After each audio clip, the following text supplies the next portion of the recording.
허니쌤입니다. 이번에 준비한 영상은 허생전의 두 번째 강의 전개 부분부터 시작입니다. 네, 먼저 좋아요와 구독 부탁부터 드릴게요. 네, 다음 교과서 쪽수로는 이제 64쪽이 되겠습니다. 네, 64쪽의 9째 줄 전개 부분부터예요. 네, 바로 들어가겠습니다. 네, 허생은 평소에 알고 지내는 사람도 없고 해서 곧바로 번화한 운종가로 나아가 시장 사람들에게 물었다. 운종가는 이제 종로내거리를 말하는 거죠. 네, 유기전이 모여있던 곳이죠. 네, 국사 공부하신 분들은 알 거야. 참 거기 들어가기 전에 그 전개 파트, 네, 거기에 메모를 살짝 좀 해보십시다. 전개, 그것도 1번. 네, 그 주요 내용은 뭐냐 하면은 그 중에 이제 조그만 시험을 세 가지 하거든요. 조그만 시험 첫째, 이렇게. 그 첫째가 무엇이냐 구체적으로는 이제 매점 매석 이렇게 되는 겁니다. 네, 매점 매석 적어주시고, 네, 여기까지는 이제 주요 내용입니다. 자, 계속 읽어갑니다. 운종가로 나아가 시장 사람들에게 물었다. 한양에서 누가 가장 부자입니까? 변씨라고 말해주는 사람이 있어서 허생은 드디어 그 집을 찾아갔다. 허생은 변씨를 만나 길게 읍을 하고는, 읍이라고 하는 것은 두 손을 딱 잡은 상태에서 이렇게 잡든지 뭐 어떻게 잡든지 간에 한 상태에서 이제 고개를 숙이고 살짝 아는 척을 하는 거죠. 왜냐면 허생은 양반이잖아.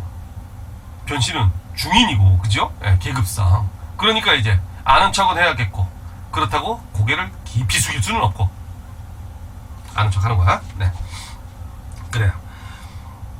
봅시다. 변씨를 만나 길게 읍을 하고는, 사실 그 인사법은 중국용에 많이 나오죠. 나꺼.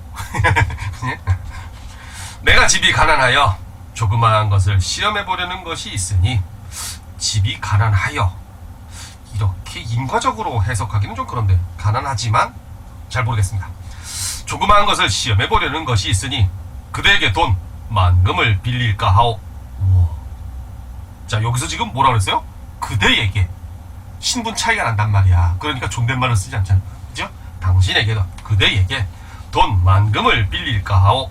자, 와. 나도 저기 뭐 기업의 회장 찾아가가지고 집이 가난하니까, 근데 집 뭔가 좀 시험해 볼 게 있으니 1억 원만 빌려줄까? 글쎄 봅시다. 그대에게 돈 만금을 빌릴까 하오.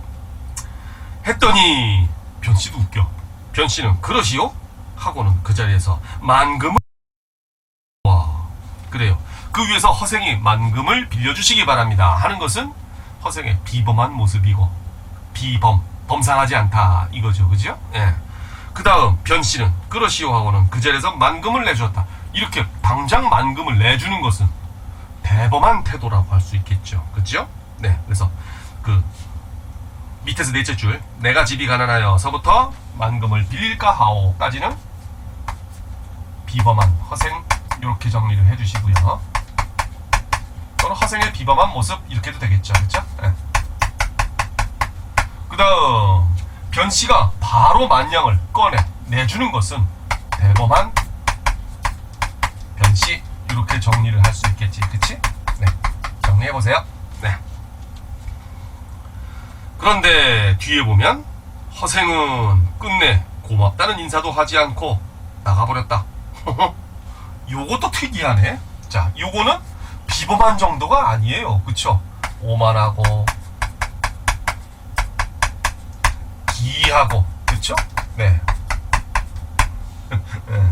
그 다음에 여기서 행동으로 보이니까 인물의 간접적 제시라고 할 수가 있겠고, 그죠? 정리되죠? 간접적 제시. 네, 이렇게 정리할 수 있겠습니다. 계속합니다. 네, 다음 쪽 넘어가 볼까요? 65쪽 갑니다. 그런데 변씨의 집에 자제들과 와있던 손님들이 허생의 몰골을 보니, 아, 이건 영락없는 비렁뱅이였다. 비렁뱅이 동그라미 한번 쳐볼까요? 비렁뱅이 동그라미. 네, 허생의 단적인 평가죠. 허생의 외모에 대한 지적인 평가 비렁뱅이. 네. 겉으로 봐서는 비렁뱅이랑 다를 바가 없다 이거지. 허리를 두른 실띠는 술이 빠졌고 갓신 나왔다. 가죽신의 뒤축은 자빠졌으며 갓은 찌그러지고 도포는 그을려 행색이 꾀죄죄한 데다가 코에서는 맑은 콧물이 줄줄 흘렀다. 자, 거기서 허리를 서부터 시작해가지고 흘렀다까지 전체적으로 묶음표를 한번 해보세요. 3줄 정도 될 거예요. 요거는 이제 몰락한 양반의 모습이죠. 몰락한 양반의 모습 정리되죠? 네. 몰락한 양반의 모습. 양반이다. 짠, 이렇게 그죠? 네. 몰락한 양반의 모습. 그 다음 그 뒤로 넘어가는 게 아니에요. 그 안에도 우리가 살펴볼 게 있어요. 일단 허리를 두른 실띠는 했을 때 실띠에 동그라미 한번 쳐보시고, 그 다음 갓신의 뒤축은 자빠졌으면 갓신 동그라미 쳐주시고, 갓은 찌그러지고 갓도 동그라미, 도포는 그을려 도포도 동그라미 쳐주시고, 이렇게. 예. 왜냐하면 그 네 가지는요 멀리서 봐도 아, 저 사람 양반이로구나 하는 것을 단박에 알 수 있는 양반의 뭐가 되는 겁니까? 모습이 되는 겁니다.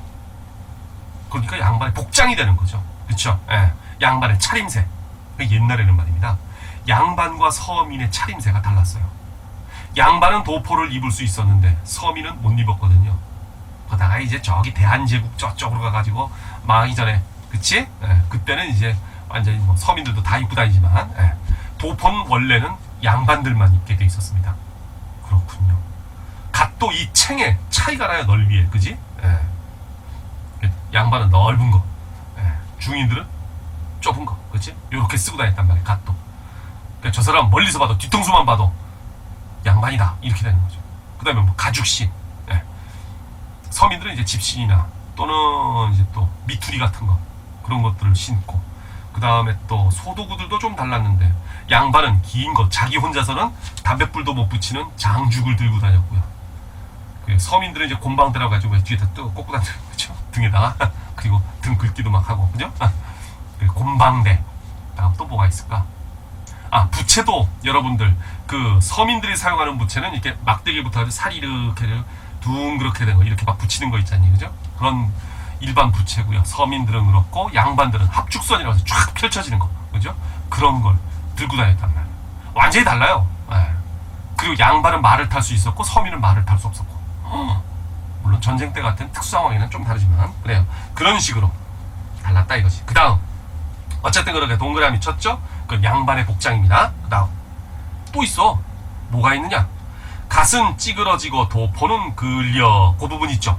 그 부분에다가는 밑줄을 쫙 그어주세요. 갓은 찌그러지고 도포는 그을려. 그것도 나름 한자를 이용해서 한자 성어로 표현하는 게 있습니다.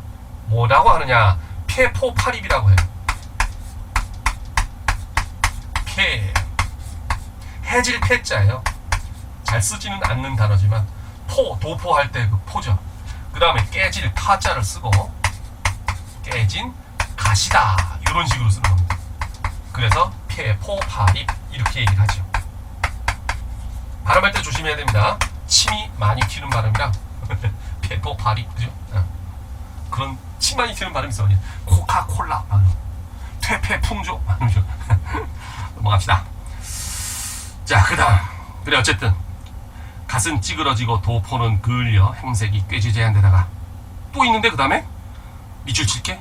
코에서는 맑은 콧물이 줄줄 흘렀다. 이 부분 밑줄 한번 쳐주시고, 그 부분만. 그 밑줄 친 부분은 뭐냐 하면은 요거는 양반의 희화화라고 할 수 있죠. 희화화. 뭐야 이게? 우스꽝스럽게 표현한다는 얘기예요. 희화화. 네, 우스꽝스럽게 표현함. 그런 정도로 정리가 되겠네요. 네. 아, 한두 줄 넘어가는 게 이렇게 어렵다. 그지? 네. 이 허생전이 공부를 하려고 마음을 먹잖아요. 그러면 긁어낼 수 있는 것이 한두 가지가 아니에요. 정말 많습니다. 자, 가봅시다. 허생이 가고 나자 모두 대경실색 크게 놀라서 물었다.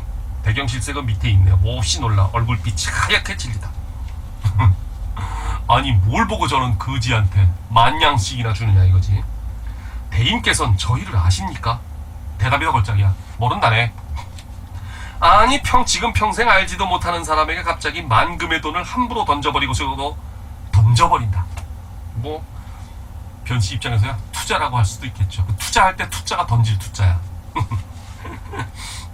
던져버리시고도 그 이름조차 묻지 않으시다니 대체 이게 무슨 영문입니까? 그랬더니 봉황의 뜻을 참새가 어찌 알리요? 요런 식의 답이 나오잖아. 너네들은 그 이유를 말해줘도 모른다. 사실은 그런 부분이야, 그죠? 그런 느낌 아시죠? 봉황의 뜻을 참새가 어찌 알리요? 요런 느낌의 이야기 봐봐라. 자네들이 알 수 있는 일이 아니네. 짠. 그다음 아참 그 뒤에도 한자 성어들 잔뜩 나옵니다. 제가 칠판 지은 이유가 있어요. 네, 보세요. 무릇 남에게 무엇을 빌리러 오는 사람은 반드시, 여기서부터 묶음표, 반드시 자기 생각과 뜻을 대단히 떠벌리고 자신의 신의를 먼저 보이려고 자랑하지만, 자 여기까지 거의 세 줄이네, 그쵸? 끄트머리까지 연결돼가지고 반드시서부터 자랑하지만까지 묶음표 해주시고요. 네. 요 부분을 나타내는 한자 성어가 꽤 많이 나옵니다. 네. 바로 뭐냐면 첫째, 호언장담이 기스럽게 말을 하고 씩씩하게 말을 하는 거, 호언장담이라. 들어봤지? 호언, 그죠? 네. 호자를 이렇게 쓰든가, 여기다 이제 돼지 시자를 쓰죠. 짠, 호, 그래요. 그 다음에 언 해가지고 말씀언 자, 그 다음에 장할 장자, 씩씩하다라는 의미에, 그 다음에 이야기 담자, 짠 해가지고, 네. 호언장담, 이런 말도 쓰고요. 그죠? 또 이런 식으로 이야기하는 게 또 뭐가 있을까? 호언장담 말고 여러분들 아는 것 중에 호언장담 말고 허장성세라는 말도 있죠. 네. 허자는 이 빌허자를 쓰고요. 네. 그 다음에 장자는 요 장자를 씁니다. 네. 베풀장자. 그 다음에 허장성세, 성자는 이제 소리성자를 쓰고요. 아, 복잡한 걸 다 쓰시네요. 그치? 세자는 이제 기운 세자를 쓰는 거죠. 짠. 세자 여기 힘역자다. 그치? 허장성세 해가지고 쓰시고요. 네. 허장성세다. 성세. 그죠? 네. 허장성세 무슨 뜻이냐? 실속은 없으면서 이제 큰 소리 치는 거, 빵빵 치는 거죠. 그 다음에 또 뭐가 있을까? 자신의 신의를 먼저 보이려고 자랑하는 것도 있으니까 요거 말고 또 뭐가 있을까? 이쪽에다 써볼까요? 자화자찬이라는 말도 있죠. 스스로 자자, 그 다음에 그림 화자, 그치? 네. 그 다음에 또 스스로 자자, 그 다음에 이제 좀 복잡합니다. 예찬하다 할 때 찬미할 찬자, 먼저 선자, 두 개 다 조개 패자, 그죠? 자화자찬 이런 말도 있고요.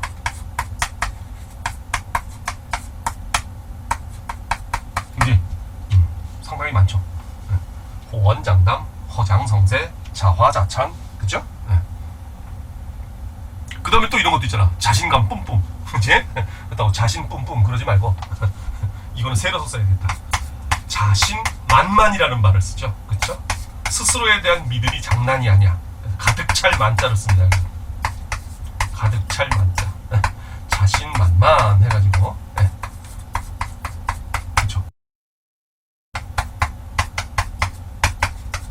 어이구, 한자성어 잔뜩 나오네. 이걸로 끝이 아니에요. 그 뒤에 또 있어요. 네, 연결 짓는 게. 보세요 한번. 그렇지만 안색은 부끄러움에 비굴하고, 참 여러분들은 이거 한자 다 그릴 게 아니고, 한글로 쓰시는 거 아시죠? 너무 시간이 오래 걸리니까. 굳이 한자 좀 공부 좀 해보겠다 하면 이제 네이버 국어사전 열어가지고 보시면 됩니다. 네. 자, 그 다음 갑니다. 네. 안색은 부끄러움에 비굴하고, 자, 요 부분도 묶음표.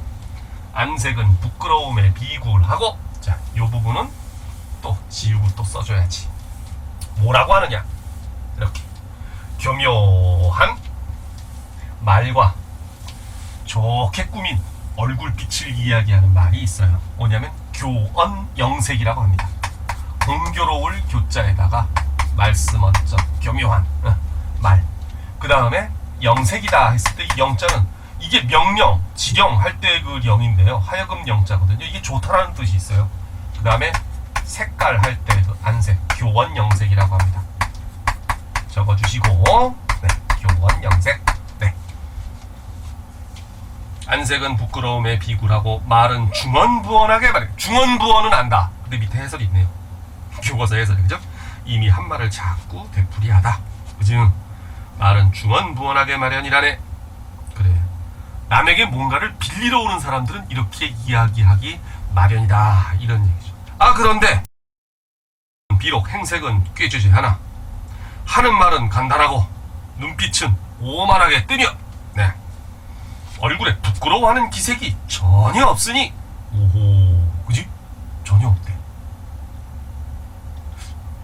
이런 이미지를 가진 누구 떠오르지 않습니까? 나? 넘어갑시다. 그래요. 자, 맞잖아. 봐봐요. 하는 말은 간단하고 눈빛은 오만하게 뜨거, 그지? 얼굴에 부끄러워하는 기색이 전혀 없으니 필시 재물을 가지고 만족하는 그런 속물은 아닐 것이네. 오호. 그러니까 가진 거 없어도 만족을 한다. 그런 거 보통 뭐라 그래요? 가진 거 없어도 만족을 하는 것은 안분지족이다. 보통 이렇게 얘기를 하잖아요. 그렇죠? 안분지족이라. 알기자, 그죠? 분수의 편안함을 느끼고 만족함을 한다. 그지? 그럼 거기 재물을 가지고 만족하는 그런 속물은 아닐 것이네 하는 거. 안분지족할 사람이네. 이런 얘기죠. 네. 그가 시험해보자는 것이 작은 일이 아닐 것이며 나 역시 손님에게 시험해보려는 것. 거기도 밑줄 쳐보세요. 손님에게 시험해보려는 것. 뭘 시험해보려는 걸까요? 그가 가진, 그치, 경륜, 그의 역량, 이런 걸 갖다가 시험해보고자 하는 거죠. 그래서 거기다 적어보세요. 그의 역량과 경륜, 이런 정도로 정리를 해보세요. 네, 역량과 경륜. 되겠죠? 네. 아, 주지 않으려면 그만이겠지만 이미 만금을 주었는데 성명은 물어서 무엇하겠는가? 역시 사람은, 인물은 인물을 알아봅니다. 자, 그것도 한자 성어가 있어요. 인물은 알아보는 거. 네. 그게 사실 원래 그 생겨난 말은 말입니다. 인물이 인물을 알아본다는 것이 아니고, 네, 옛날 고대 중국에 말감정사, 어마어마한 능력을 가진 말감정사가 있었다는 거야. 그래서 보통 사람들이 말 시장에 가가지고 저 말은 비루 먹은 말인데 별로 좋은 말 아니야, 이렇게 내팽개 쳐놨다가도 그 사람이 뜩 나타나서 저거 명마야 하고 딱 찍으면 그 자리에서 그냥 값이 수천냥까지 올라가고 그랬다는 일이 있어요. 그래가지고 그 사람의 이야기가 전해진데 그 사람이 바로 누구냐면 백락이라는 사람입니다. 백락. 네. 그래서 이 백락이라는 사람이 한 번 돌아본다. 말을 감별하기 위해서, 감정하기 위해선, 그래서 돌아볼 꽃자를 써가지고 백락일고다 이렇게 이야기를 하고요. 네. 훌륭한 사람이 또 능력 갖춘 사람을 단번에 알아본다 하는 뜻이죠. 백락일고. 요건 이제 우리말 속담도 있어요. 백락이라야 천리말을 알아본다 라는 속담도 있고 그렇습니다. 네. 백락일고. 자, 다시 한번 백락일고 옆에다 적어두시고요. 바로 허생의 인물됨을 알아본 변씨의 경우가 그렇게 된다, 이런 얘기가 되는 거지. 계속합니다. 한편 만금을 빌린 허생은 다시 집으로 돌아가지 않고 허생처는 계속 굶고 있는 거야. 아니다, 계속 굶지는 않겠다. 왜냐하면 입이 하나 줄었잖아, 허생이 나가는 바람에.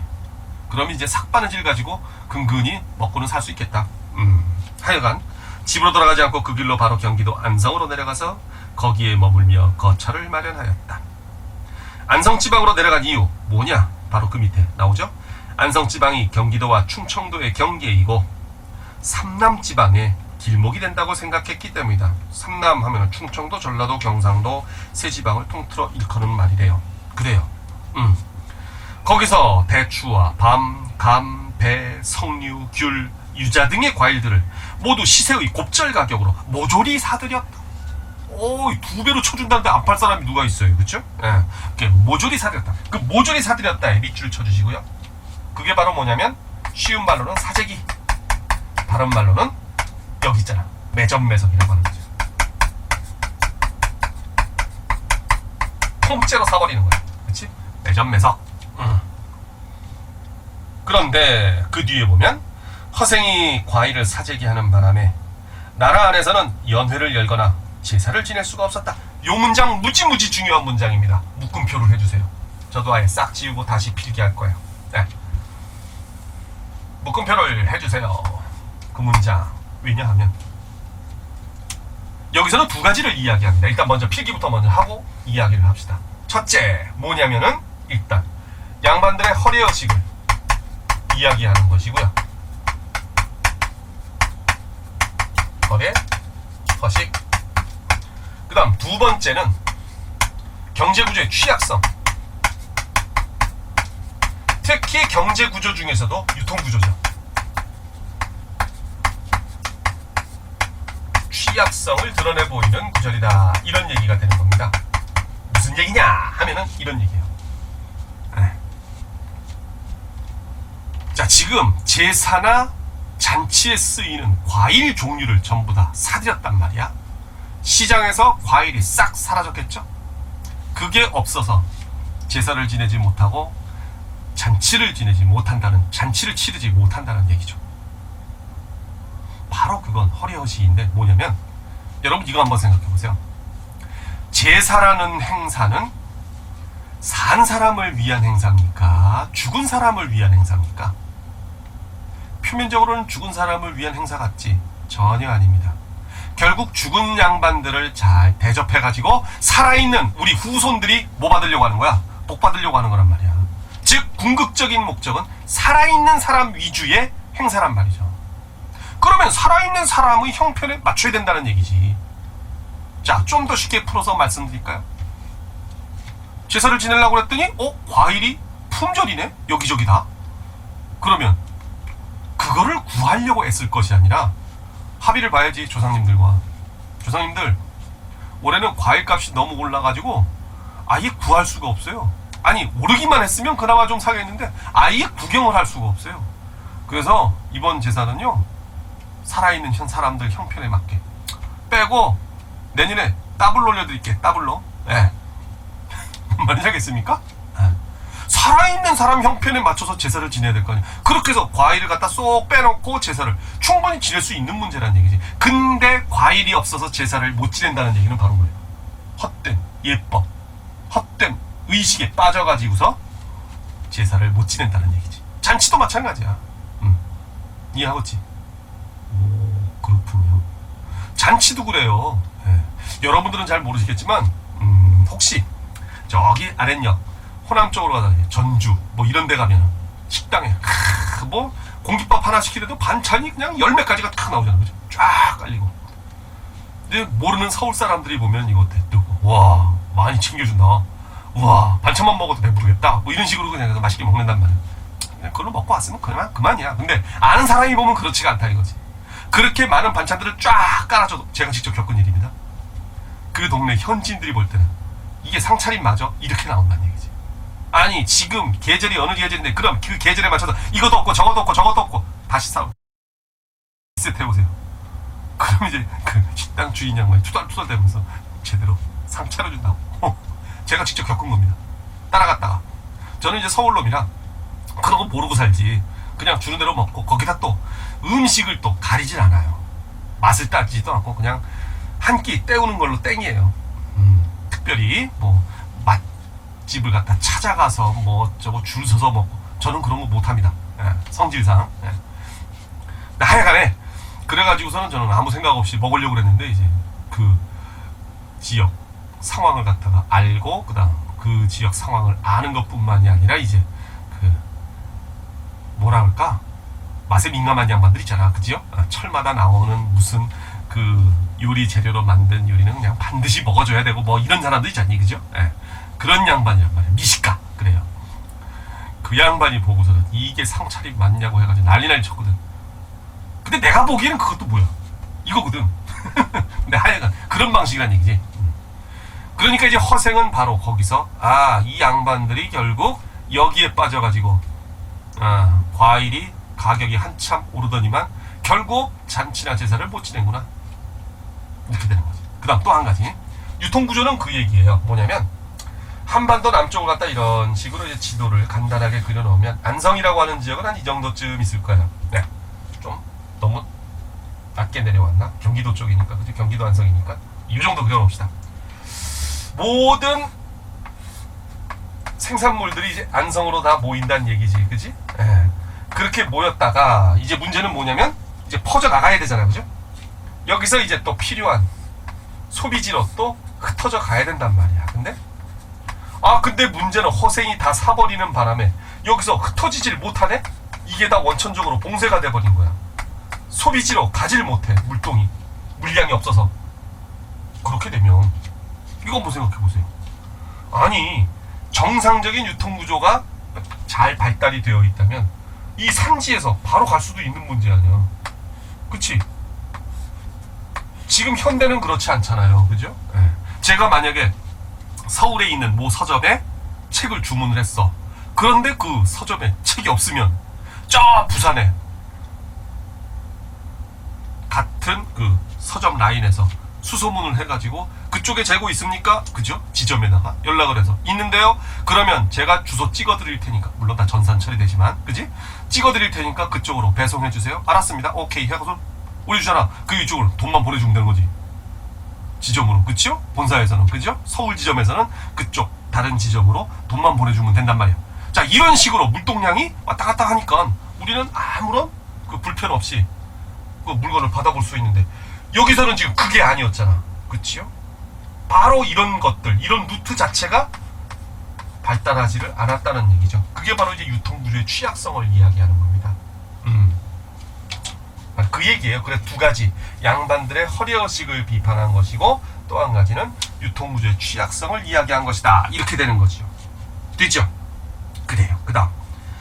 얼마 지나자 허생에게 곱절의 가격으로 팔았던 장사치들이 도리어 10배의 가격으로 되사가게 되었다. 우와, 어마어마한 장사였네. 허생이 한숨을 쉬며 탄식하였다. 겨우 만금으로 한 나라를 휘청하게 만들었으니 나라의 경제 규모를 짐작할 만하다. 여기서는 이제 허생은 경제 규모만 이야기했는데 우리는 경제 규모뿐만이 아니라 양반들의 허례허식까지도 우리는 알 수가 있었다. 이런 얘기죠. 다음 또 뒤로 넘어갑니다. 66쪽. 허생은 다시 칼, 호미, 배, 명주, 솜을 사가지고 제주도로 들어가서 그곳에 말총, 여기서 말총은 말의 갈기라든가 꼬리털을 말하는 거예요. 그걸 가지고 이제 망건, 갓 이런 것들을 만들거든. 말총을 다 거두어들였다. 몇 해가 지나면 나라 사람들이 머리를 싸매지 못할 것이다.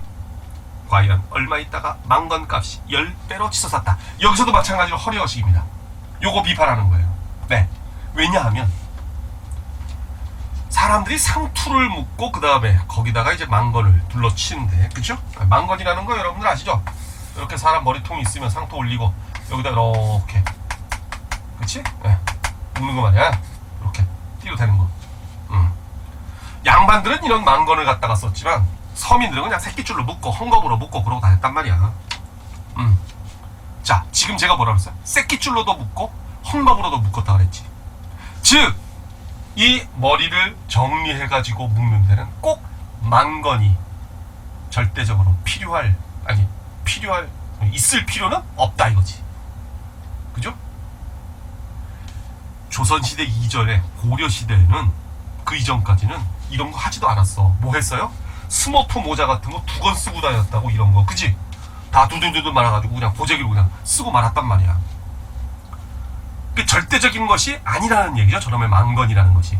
그런데도 저것이 천정부지로, 그쵸? 하늘 끝까지 그냥 가격이 올라간다는 것.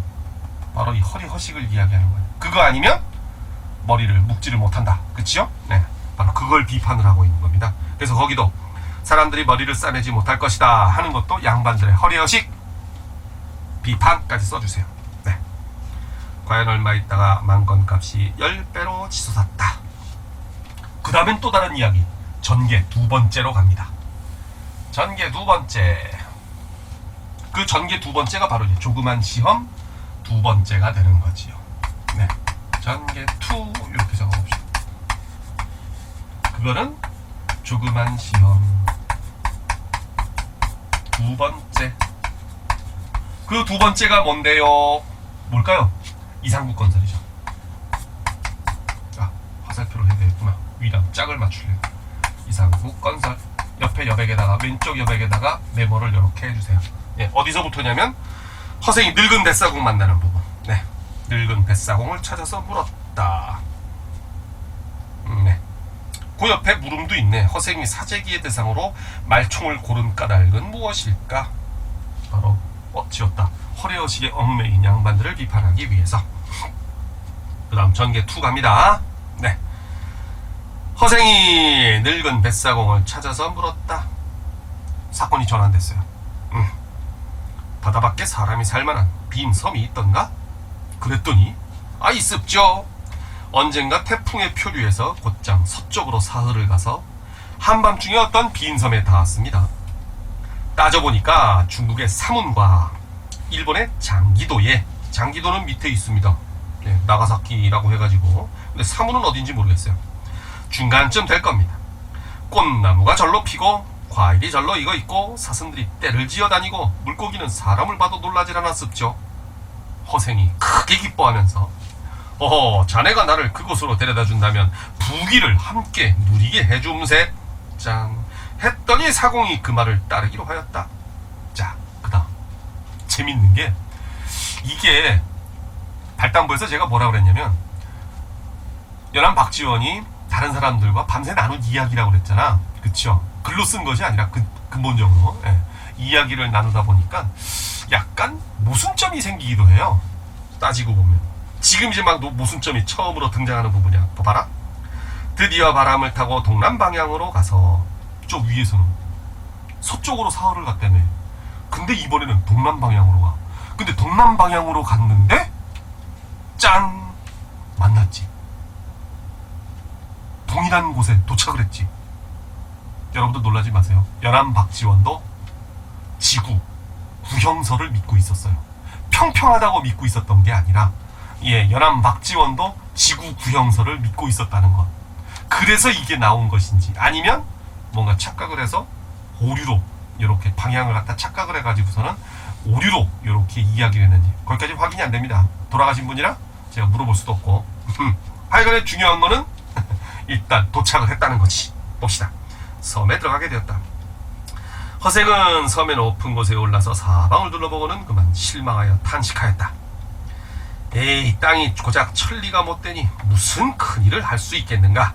자, 여기 보면 이 문장, 땅이 고작 천리가 못되니 무슨 큰일을 할 수 있겠는가, 묶음표 해주시고 대인다운 풍모를 알 수가 있는 거죠. 대인다운 풍모가 뭐 한두 군데서 나타난 건 아닙니다. 대뜸 만냥 빌려달라고 할 때부터 알아봤죠. 네. 땅은 기름지고 샘물은 달콤하여 그저 돈 많은 늙은이는 될 수 있겠구먼. 띵. 이름 최고지 사실은. 우리나라에서는. 그죠? 자, 하여간에 이렇게 됐고요. 그 다음 계속 갑니다. 자, 67쪽. 그러자 사공이 물었다. 텅 빈 섬에 사람이라고는 없는데 도대체 누구와 함께 살아간다는 말이죠? 덕만 있으면 사람이란 절로 모이게 마련이네. 덕이 없을까 걱정해야지 어찌 사람이 없음을 근심하겠는가. 굉장히 중요한 말이에요, 이거. 자, 그 부분 묶음표 한번 해봅시다. 어디서부터냐면 덕만 있다면 서부터 근심하겠는가까지 묶음표 해주시고. 네. 일단 요거는 유교적 가치관입니다. 유교적 가치관. 네. 그리고 유교적 가치관에 바탕을 둔 정치 철학이죠. 정치 사상이에요. 다른 말로는 덕으로 다스려야 한다는 덕치 사상이라고도 얘기를 하죠. 논어라는 책 2인편에 보면 그런 소리가 나옵니다. 덕불고욕 필유린이라, 이런 식으로. 네. 또 한자 쓰겠네? 그렇죠. 어떻게 하셨어? 덕불고 필유린이다. 고자는 외로울 고자를 씁니다. 즉 덕 있는 사람은 외롭지 아니하고 필 반드시 유 있을 유 린 이웃 린자죠. 네, 덕불고 필유린이라. 여러분은 한자는 안 그리셔도 됩니다. 참고로 적어드리는 거니까. 필유린. 네. 덕이 있는 사람은 외롭지 않고 반드시 이웃이 있다라고 하는. 그러니까 결국 뭘 하라는 얘기야? 덕성을 먼저 쌓으라는 얘기지. 그다음 한 가지 더 있어요. 한자성어가? 아니, 그거 말고 또 뭐가 있느냐면 그 뒤에랑 또 연결이 되는데, 이완대장이라는 사람이 등장을 해가지고 나라에서 인재를 찾는다고 하잖아. 그거랑도 이제 연관이 되는 겁니다. 인재 뒷부분에 가가지고서 이제 중심 제재로, 중심 화제로 바뀌는 거거든. 지금은 재물이지만 뒤에 가서는 인재가 이야기에 초점이 된단 말이야. 무슨 얘기냐면 이거예요. 인재를 찾으려고 애쓰지 말고 조정에 있는 너네들이 먼저 뭐를 갖춰라? 덕을 갖춰라 라는 얘기죠. 당시 위정자들을 비판하는 겁니다. 이거 덕성을 먼저 갖춰라 이거지. 그리고 덕성을 갖추게 되면 인재들은 당연히 따라온다. 이 사상입니다. 덕을 먼저 갖추어라. 그치? 예. 그걸 얘기하는 겁니다. 너희가 먼저 덕이 있어야 된다. 그 얘기예요. 자, 그러면 요 덕불고 필유리는 그냥 한글로만 써두시고, 한자까지 필요 없고요. 그 다음에 당시 위정자들 비판, 요거는 적어두셔야 됩니다. 됐죠? 네. 그 다음 그때, 짜잔. 그때 보통은 이제 이때 요런 표현도 쓰는데요. 요런 표현도 쓰는데, 그렇게 이제 화제를 전환할 때 주로 쓰는 말들이 있어요. 고전소설에서. 어떤 게 있냐면 각설 요런 표현도 있고요, 차설 요런 표현도 있고요, 선설 요런 표현도 있습니다. 화제 전환할 때 주로 쓰는 표현이에요. 화제 전환. 네. 화제 전환. 옆에다 정리해 두시고, 옆에다. 네. 아, 그 다음에 화설이라는 말도 있기는 한데, 이 화설은 좀 다릅니다. 요거는 전환할 때 쓰는 거지만, 요거는 화설은 전환할 때 쓰는 게 아니에요. 뭐냐면 요거는 작품 맨 처음 첫머리 시작할 때 쓰는 겁니다. 화설 배명 무슨 연간에, 그죠? 뭐 이런 식으로. 네. 맨 처음에 나오는 이야기죠. 그래서 같은 설자래도 이 쓰임이 좀 달라요. 고전소설에서는. 어쨌든 그때 전라도 변산반도에는 도적대 수천이 우글거리고 있었다. 당시 역사책을 보면 말입니다. 당시 역사책을 보면 변산반도뿐만이 아니라 여기저기서 도적대들이 창거를 하고 있었답니다. 네. 이화 선생님이 쓴 한국사 이야기라든가, 또는 강만길 교수가 쓴 고쳐 쓴 근대사, 이런 역사책들을 보면요, 예, 그 당시에 그 과천뿐만이 아니라 여기저기 가장 유명했던 건, 서울 근교에서 가장 유명했던 건 남태령 고개, 즉 사당동에서 저기 과천 넘어가는 그 고갯길 있잖아. 거기도 이제 화적대가 있었고요. 해가지고 주로 하는 게 이제 양반 식구들 납치, 그래서 이제 돈 요구하는 거지. 그쵸? 뭐 이런 식으로 해가지고서는 화적대들이 들끓었대. 근데 그렇게 그런 정도의 범죄만 저지른 게 아니라 진짜 떼거지로 몰려와가지고 양반 집을 털어가고 하기도 했었다는군요. 살인도 저지르고. 그런 역사의 이야기가, 역사책의 이야기가 기록되어 있더라고요. 예. 하여간 도적대 수천이 우글거리고 있었다. 자, 이거는 말입니다. 여기서도 두 가지 얘기하고 있어요. 우글거리고 있었다. 첫째, 민중들의 피폐상, 경제적 피폐상을 이야기하는 것이고, 자, 앞에 발단 부분에서 허생처가 그러잖아요. 먹고 살기 힘들다. 도둑질해도 뭐 탓이나요? 그죠? 그거랑 연관되는 겁니다, 이게. 예. 이 사람들도 먹고 살기 힘들었으니까 이렇게 도적대가 되었을 것이다 라는 전제를 깔아주고 가고 있는 거야. 그 다음 두 번째, 위정자들의 무능력이죠. 왜? 해결을 해야 될 거 아니야. 도적이 나타나지 않게끔 하든지, 아니면 나타났으면 잡아들이든지, 그죠? 그 두 가지를 다 못하고 있다는 얘기지. 위정자들에 대한 비판. 당시 위정자들은 이래 까이고 저래 까이고, 그죠?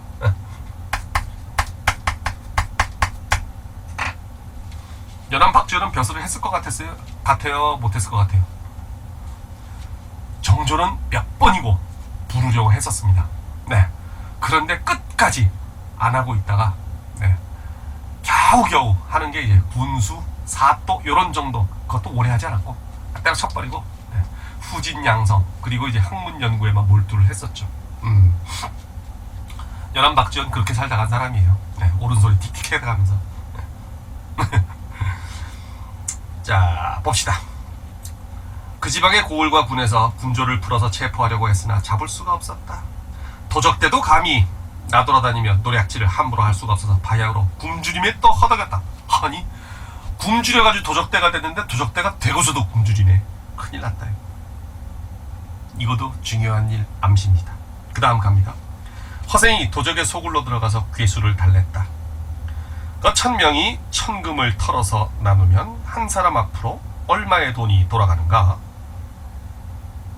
나 같으면, 내가 도적 같으면 이 소리 듣고 허생 가만 안 둬. 바로 그냥 칼 들어서, 그지? 왜? 이건 말입니다. 단순하게 나눗셈 계산을 물어본 게 아니에요. 근데 지금 이 도적은 허생이 뭔 의도로 이 물음을 던지는지 몰랐어. 몰랐으니까 한 사람에 한 양씩 돌아가지요? 이렇게 지금 얘기를 하고 있는 거지. 이 말은 무슨 말이냐면 근본적으로 허생이 이렇게 물어본 것은 저 얘기입니다. 너네도 숫자가 얼마냐? 1000명이요. 맞네. 그럼 그 1000명이 일단 기본적으로 생활을 할 수 있도록, 그러니까 죄를 저지르지 않고 생활을 할 수 있도록 최소 생활 기반 자금을 마련하려면 1인당 얼마쯤 있어야 될 것 같아? 좀 있어야 되겠죠? 거기다 1000명을 곱하면 얼마가 있어야 돼?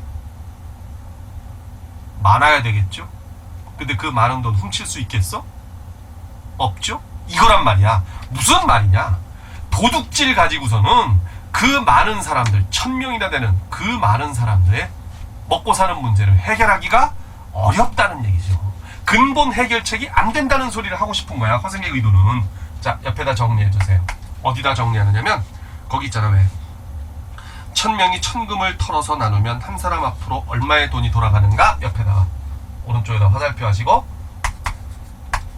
도둑질은 근본 해결책이 될 수 없다는 것 적어주세요.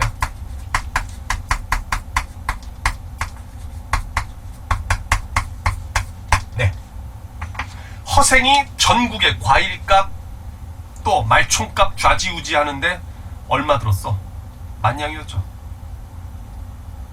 10,000량 정도만 가지면 온 나라의 경제를 쥐고 흔들 수가 있단 말이야. 그만큼 10,000량이 큰 돈이야. 근데 도둑대가 1000명이라며 10량 곱하면 10,000량이잖아. 그래, 뒤지면 그 정도 재력이 있는 사람들 나오겠죠, 조선 땅에서.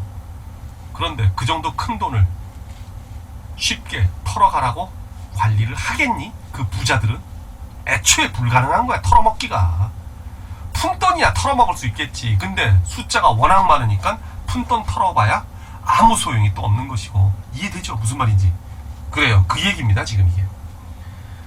근데 이제 도적은 의도를 이해를 못했어. 한 사람에 한 양씩 돌아가지요. 이 순간에 허생은 무슨 생각했을까? 아이씨, 말을 못 알아먹네.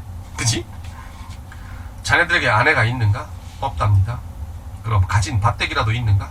도적들이 코웃음을 쳤다. 아니, 밭이 있고 아내가 있다면 무엇 때문에 괴롭게 도적이 된단 말이오?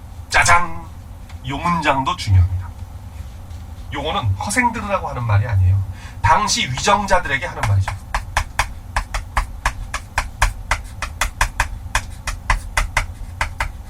우리가 왜 도적이 된 줄 아세요? 바로 그 두 가지가 없기 때문입니다. 이렇게 얘기를 하는 거라고.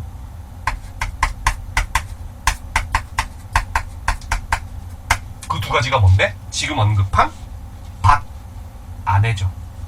최소 경제 기반이 된다는 얘기예요. 밭대기가 좀 있고 아내가 있으면. 네. 아내가 왜요? 안정이 되잖아. 그치? 헛된 짓 안 할 거 아니야. 여기저기 싸돌아다니면서. 야, 짝을 구하기 위해 가지고 에너지를 여기저기다 화살을 막 쏴대는 게, 이게 에너지 소모가 얼마나 큰 건데. 그죠? 여러분들은 아직 젊으니까 잘 모르지. 이제. 근데 그게 이제 딱 결혼을 해서 짝이 정해지잖아? 그럼 그 에너지를 모두 어디다가 쏟아부을 수 있어? 생산에다 쏟아부을 수 있는 거예요. 일하는 데다가. 바로 그런 겁니다. 그래서 사람은 결혼을 하게 되면 안정적이 되는 거예요. 그리고 결혼을 또 해야 되는 것이고, 짝 찾아 헤매고 돌아다니는 거, 이거 참 피곤한 거거든. 정말로. 근데 결혼한 사람도 짝 찾아 헤매는데 그건 인간이 아니지. 걔 뭐라고 하는 거지 그거는. 여러분들 누구더라? 그 영국의 유명한 그 극작가가 있는데 그 양반이 팬들이 많았어요. 지금의 거의 아이돌급으로 팬들이 많았어. 그래서 한 여자가 그 극작가에게 질문을 한 거야. 선생님, 결혼은 무엇이라고 생각하십니까? 근데 그 극작가가 뭐라 그러냐니? 이렇게 얘기했다. 결혼은 장례식입니다. 네? 장례식. 그 말은요, 결혼이 모든 인생의 끝이다. 비극적인 게 아닙니다. 여태까지 젊었을 때의 살던 방식 모두 다 버리고 새 사람으로 태어나야 된다는 얘기야. 그러니까 지금까지의 자신의 모습을 죽여야 된다는 얘기지. 이해되십니까? 그리고 새로운 사람으로 다시 태어나서 새롭게 살아야 된다는 얘기야. 두 사람이 서로 마음을 맞춰가지고. 그래서 장례식이라고 얘기한 거거든. 와, 심오한 말이네요. 그렇죠. 바로 이 양반들, 즉 도적들한테도 바로 그런 식으로 지금 허생은 유도를 해나가고 있는 거야. 그래, 그러면 너네들은 아내와 그 다음 뭐만 먹고 살 수 있는 약간의 밭대기만 있으면 도둑질을 안 할 사람이로구나. 이거는 바로 또 허생이 누구에게 또 해줄 수 있는 말이야? 위정자들에게 해줄 수 있는 말이지. 왜? 국가의 주도로 이런 것들을 조금씩이라도 해결을 해주면 도둑들은 아예 생기지 않을 것이다. 또 다른 역사책인데요. 이 역사 얘기인데요. 역사책을 보면요. 이 당시 임진왜란을 겪고 병자호란을 겪고 나라가 엉망진창이 됐었다고, 경제가. 그러나 이제 거기서 세월이 조금 흘러가면서 이제 경제가 회복이 된단 말이야. 근데 경제가 회복이 되면서 무슨 현상이 벌어졌느냐? 부익부 빈익빈 현상이 벌어졌어요. 부자는 더욱더 부자가 되고 가난한 사람은 끝없이 가난해지고, 이미 그때부터 생겨나기 시작한 현상이라고. 바로 그때 나라 주도로 그 부자들의 부를 살짝 얻어와서 이 가난한 사람들 먹여 살릴 수 있도록 최소한의 복지에 쏟아부으면 도둑들이 생겨나지 않을 것이라는 것을 연암 박지원은 얘기를 하고 싶은 거야. 바로 이 장면을 통해서. 이해하시겠죠? 그 얘기라고. 자, 봅시다. 갑니다. 네. 자네들이 그렇게 잘한다면 어째서 장가를 들어서 살림을 장만하고 소를 사서 밭을 갈 생각은 하지 않는 겐가? 그리 되면 살아서 도적놈이란 이름도 없을 것이고 집에 살면서 부부의 즐거움도 있을 것이며 나돌아다녀도 관에 붙잡힐 염려가 없을 것이고 길이길이 의식의 풍요함을 누릴 수 있지 않겠는가? 그랬단 말이야. 그랬더니 어찌 그런 생활을 원하지 않겠소이까? 다만 돈이 없어서 못하고 있을 뿐입죠. 허생이 웃으며 말했다. 자네들이 명색 도덕질을 하는 도둑놈이련만 어찌 돈 없다는 걱정을 다 하누? 털어오면 되잖아. 털 수가 있어요. 그럼 그만둬야지. 한마디로 그거야. 야, 그걸 못하면 도적질 왜 하니? 그쵸? 예. 범죄 리스트에 자기 죄목, 항목만 점점 추가해가는 일밖에 더 돼. 근본 해결책도 안 되고, 그죠? 그러니까 때려치란 얘기지, 한마디로. 도적질은. 그 말이에요. 내가 자네들을 위해 돈을 마련해 줄 것이네. 자, 이건 소설이지만 사실 그 연암 박지원은 앞에서도 얘기했듯이 소설이라는 의식은 없었어요. 처음엔. 예. 근데 이렇게 누군가 나서서 돈을 털어가지고서 이 사람들을 도와주기만 한다면 나라에서는 여러 가지로 이익이야. 도적 안 생겨 좋죠. 빈민구제하니까 좋죠. 그죠? 예. 일거양득이라고. 그래요. 내일 바닷가를 바라보게나 바람에 붉은 깃발이 펄럭이는 배가 모두 돈을 실은 배일 터이니 어디 자네들 마음껏 한번 가져가 보게. 허생이 도적들과 약조를 하고 떠나자 도적들이 모두 미친놈이라고 비웃었다. 미친놈. 근데 다음날이 되어 바닷가에 허생이 돈 30만 양을 싣고 나타나자 모두 크게 놀라 허생에게 줄을 지어 절을 하였다. 짜잔. 네, 다음 69쪽 갑니다. 오직 장군의 명령대로 따르겠소이다. 돈 있으면 장군 되는군요. 그죠? 있는 힘대로 지고 가게나. 그리하여 도적들이 돈을 짊어졌으나 사람마다 고작 100금 100냥을 넘지 못했다. 백냥들 힘도 없어요. 허생이 아니 너희들 힘이란 게 고작 100금을 들기에도 부족하거늘 어찌 도적질이라도 변변히 할 수 있겠는가. 지금 너희들은 비록 평민이 되려 해도 이름이 이미 도적의 명부에 올라있으니 현상범이 됐단 말이지. 어디 갈 곳도 없을 것이다. 자, 요 문장 지금 너희들은 서부터 없을 것이다 까지. 요 문장은요 도적들이 허생을 따라갈 수밖에 없는 필연성을 제시해주는 공간이죠. 그죠? 네. 자, 써봅시다. 도적들이 허생을 따를 수밖에 없는 필연성. 이렇게 정리를 한번 해보세요. 필연성 정리되죠? 네. 갑니다. 계속 갑니다. 네. 내가 여기서 너희들을 기다릴 터이니 각자 100금씩 가지고 가서 아내 한 사람과, 자, 아내 한 사람 동그라미 쳐주시고요.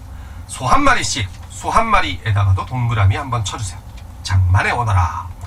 네, 여기서 아내 한 사람과 소 한 마리, 이것도 나름 또 중요한 소재예요. 중요하지 않은 게 없어. 언제나 그렇지만, 네. 왜냐하면 여기서 아내 한 사람 하는 것은 가정을 꾸려야 된다는 얘기죠. 가정의 정착, 그치? 그 다음에 소 한 마리, 바로 농경생활. 그렇죠? 그 얘기를 하고 있는 거란 말이야. 농사를 지어야 된다는 얘기지. 잡아먹는 게 아니고, 그잖아. 그러니까 결국 농경국가를 건설해야 된다. 농경생활, 농경국가. 그죠? 네. 그 기반으로 살아야 한다. 이런 얘기입니다. 장만에 오너라. 하자. 군도들이 모두 좋다고 승낙하며 흩어졌다. 그동안 허생은 2000명이 한 해 동안 먹을 양식을 장만하여, 아까 1000명이라면서요. 아내 한 사람씩 데리고 오잖아. 그치? 2000명이 한 해 동안 먹을 양식을 장만하여 그들을 기다렸다. 도적들이 기한한 날짜에 모두 도착해 뒤에 처진 사람이 하나도 없었다. 드디어 모두 배에 싣고 빈 섬으로 들어갔다.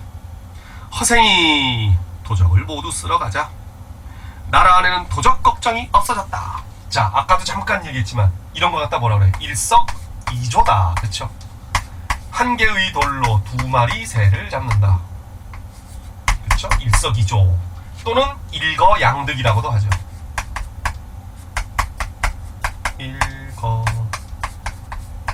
일거양득이다. 양자는 두 양자. 그쵸? 그 다음에 얻을 득자. 짠. 그쵸? 네. 그래서 일석이조 일거양득. 근데 왜 일석이조고 왜 일거양득이에요? 아, 잠깐 앞에서도 말씀드렸잖아요. 첫째, 뭐야? 아, 도적 퇴치했고, 두 번째, 빈민구제 했잖아. 빈민구제. 그것도 적어두세요. 네. 도적 퇴치, 빈민구제, 일석이조, 일거양득. 같이 정리를 해두시고, 네. 한편, 또 바뀌었다. 또 바뀌었다. 이제 세 번째 이야기 나옵니다. 세 번째 전개. 짜잔. 갑니다. 전개 3. 네. 아참. 저는 지금 여기서 조그만 시험 하나하나마다 다 전개 이렇게 해서 붙이고 있는데 통째로 다 전개라고 할 수도 있어요. 네. 선생님은 요거 갖다가 좀 세분화한 거고, 조그만 시험 세 번째입니다. 네. 세 번째 바로 뭐랍니까? 해외무역을 합니다. 해외무역. 네. 정리 갑니다. 한편 섬으로 들어간 허생과 도적들은 나무를 찍어서 집을 짓고 대나무를 엮어서 울타리를 만들었다. 땅 기운이 온전하다 보니 온갖 곡식이 심는 대로 크고 무성하게 자라고 김을 메고 쟁기질을 하지 않아도 한 줄기에 9이삭이 달렸다. 한 줄기에 9이삭이 달렸다. 밑줄 풍년이 들었다는 얘기입니다. 무슨 말이냐면 벼 한 줄기에 이런 식으로 이제 나달 열리는 줄기가 생기잖아. 그 한 줄기에 나달이 9개씩이 날렸다는 얘기야. 이 풍년이 들었다는 얘기지. 옛날엔 포기수가 또 이렇게도 많지도 않았대요. 적었대요, 포기수가. 그러니 또 그걸 와서 또 이제 메뚜기 떼가 뜯어먹고 참새가 긁어먹고 하면 농민들은 전쟁이지. 그죠? 메뚜기와의 전쟁, 참새와의 전쟁, 그죠? 여하간 풍년이 들었대요. 3년 먹을 식량을 비축해두고 나머지는 모두 배에 싣고 장기도로 가서 팔았다 밑에다가 해외무역 적어주시고요. 장기도는 일본에 속한 거울로 31만 호가 되는 큰 지방인데 바야흐로 큰 기근이 들어있었다. 굶주림에 빠져있었네. 그리하여 굶주린 사람들을 진휴하고, 진휴, 가난한 백성들, 굶고 있는 백성들을 도와주는 걸 진휴이라고 하잖아. 네, 진휴라고 100만 양을 얻게 되었. 아니, 가난한 사람 도와주고 배고픈 사람 도와줬는데 어떻게 100만 양을 얻게 되었을까? 좀 이야기 이상하잖아요. 그죠? 네, 100만 양을 얻게 되었다. 요거 사실 뭐 한 거야? 기근에 빠진 사람들 등쳐먹은 겁니다. 그쵸? 자, 그렇죠. 100만 양을 얻게 되었다. 허생이 탄식하면서 이제야 나의 자그마한 시험을 마치게 되었구나 하고는 남녀 2,000명을 모두 모아놓고 명을 내렸다. 내가 처음 너희들과 이 섬에 들어올 때의 계획으로는 먼저 너희들을 풍부하게 만들어 놓은 다음에, 자 여기 먼저 너희들을 풍부하게 만들어 놓은 다음에 요 부분을 묶음표 한번 해주시고요. 네, 요 부분은 이제 경제부국을 먼저 이룬 다음에, 경제부국을 먼저 이루게 한 다음에 그 다음 따로 문자를 만들고 의관제도를 새로이 제정하려고 하였느니라. 자 여기까지 따로서부터 하였느니라까지 묶음표 또 해주시고, 요거는 이제 문물제도를 새로 수립하고자 했다 이런 얘기가 되는 겁니다. 문물제도 수립.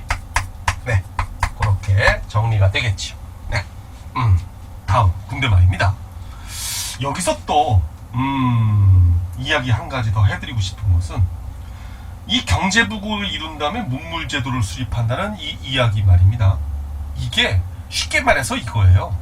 먹고 사는 문제가 일단 해결이 되어야 그 다음, 그렇지, 문화든 뭐든 이런 것들도 이제 어느 정도 돌아볼 여유가 생긴다 이런 얘기거든요. 예, 이런 게 속담이 있어요. 우리말 속담에 뭐가 있느냐면 곳간이 차야 예절을 안다 이런 이야기가 있습니다. 오호, 그렇군요. 곳간이 찬다는 얘기가 결국 경제부국을 이룬다는 얘기죠. 그죠? 예. 그런데 이 말은 말입니다, 원래 우리나라에서 만들어진 속담이 아니에요. 뭐냐면 중국의 제나라 때 유명한 재상 중에 관중이라는 사람이 있었습니다. 친구 사이에 서로 허물없이 깊게 사귀는 것을 갖다가 우리 관포지교 이런 말 쓰잖아요. 그지? 그게 그 관포지교라는 한자 성어가 나오게 된 주인공이 관중이라는 사람과 포수가라는 사람. 그 관중과 포수가의 사귐이라는 얘기가 관포지교 그렇게 나옵니다. 관중, 제나라의 나중에 재상까지 됩니다. 그 사람이 한 얘기가 있어요. 창름실즉 지예절이다 해가지고, 창름 해가지고 말입니다. 예. 여기서 요렇게 해가지고 요렇게 해서 그 다음에 요렇게 갖고 벼화자, 아마 그럴 겁니다. 예. 창름 그 다음에 실즉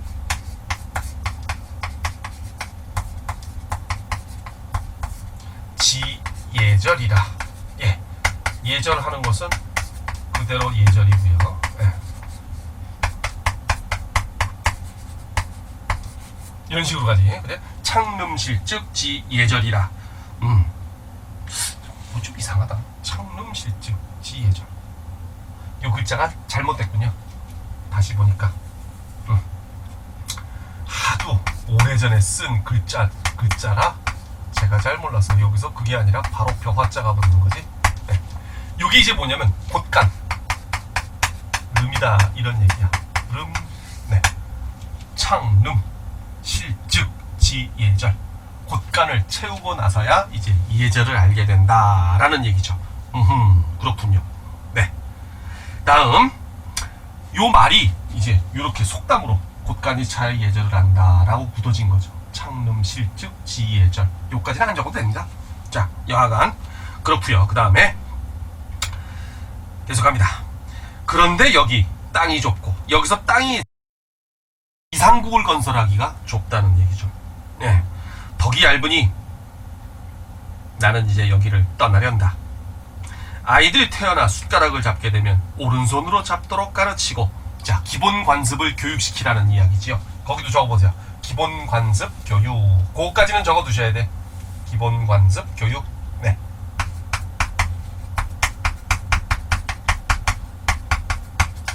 기본 관습 교육. 그 다음 또 하루라도 나이가 많은 사람이 먼저 먹도록 양보하게라. 이거 유교교육하라는 얘기야.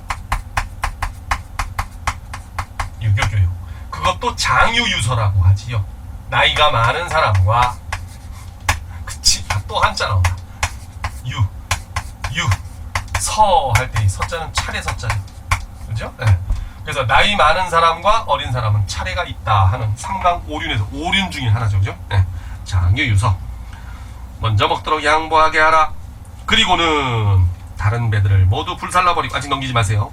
다른 배들을 서부터 묶음표 시작해 두시고, 다음 나가는 사람이 들어오면 들어오는 사람도 없을 테지까지 묶음표 해주시고요. 묶음표한 이유, 섬을 보호하기 위한 겁니다. 섬의 보호 이렇게 적어주시고, 네, 섬의 보호. 은자 50만 양을 바닷속에 던지면서, 요거 은자서부터 또 묶음표. 은자 50만 양을 바닷속에 던지면서 바다가 마르면 얻는 사람이 생기겠지. 불가능한 상황 설정을 해놓고 있어요. 100만 양이나 되는 돈은 나라 안에서도 놓아둘 곳이 없거늘 하물며 이 작은 섬에서리야. 짜잔. 여기까지 묶음표. 바로 경제구조의 취약성에 대한 풍자적인 행위다, 이런 얘기가 되는 겁니다. 즉 만냥만 가지고도 온 들었는데, 그죠? 10만 냥, 100만 냥, 이거 택도 없다, 이런 얘기죠. 그죠? 예. 경제구조의 취약성에 대한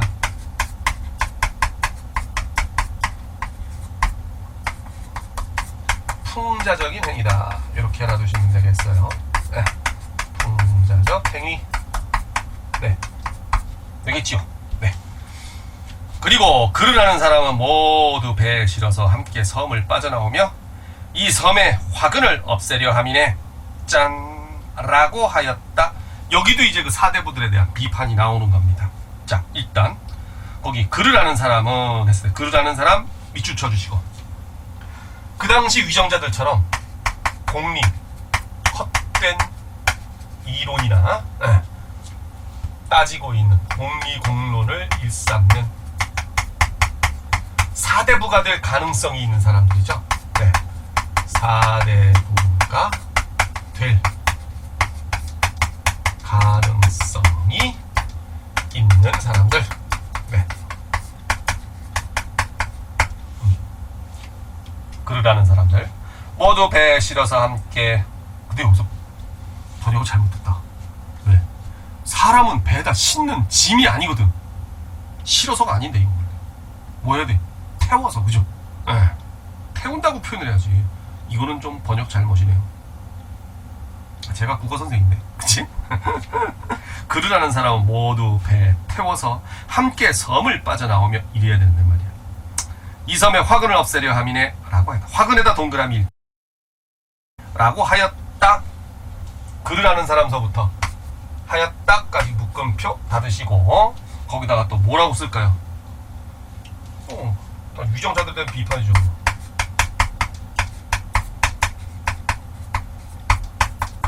대한 비판 적어두시고, 그 다음 화근은요 선생님? 또 적어야지. 화근 동그라미 쳤죠? 거기다가 따로 빼가지고 뭐라고 적으시느냐. 일단 첫째, 똑같은 소리예요 사실은. 당시 위정자들에 대한 단적인 평가죠.